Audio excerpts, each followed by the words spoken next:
Alright, for this tutorial, you'll need a button cover kit.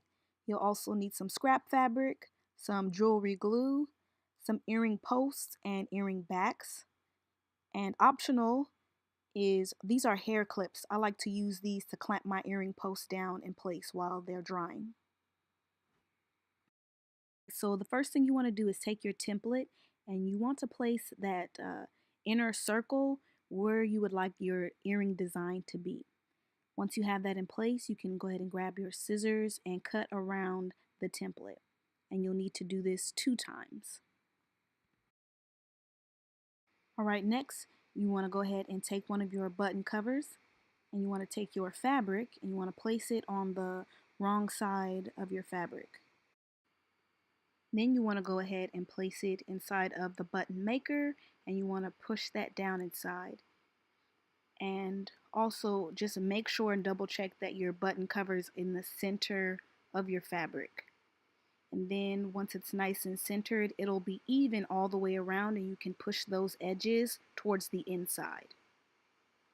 Then go ahead and pick up that flat back, place it on the inside, and then take your tool and you want to begin to press this back into the button. You can take your palm if you need to for extra pressure. Once you see that it's nicely secured inside and you hear a pop, you can go ahead and now take the button out and then you can go ahead and repeat this process. Now what you want to do is decide which side you would like to be the top and which side will be the bottom of your earring. Then this is optional. I like to take some sandpaper and sand the area where I'm getting ready to glue.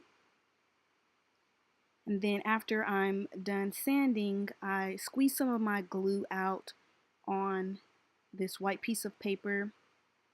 And then I like to put it right where I sanded. And I also like to sand my earring posts as well, just so I can have that extra grip for the glue. Then after I do that, I place some glue on the earring posts as well, and then I secure it right where I have placed glue on the button.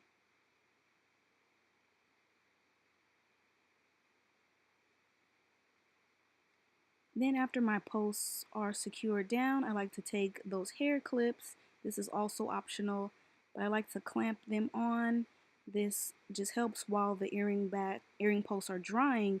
It just helps them to adhere better.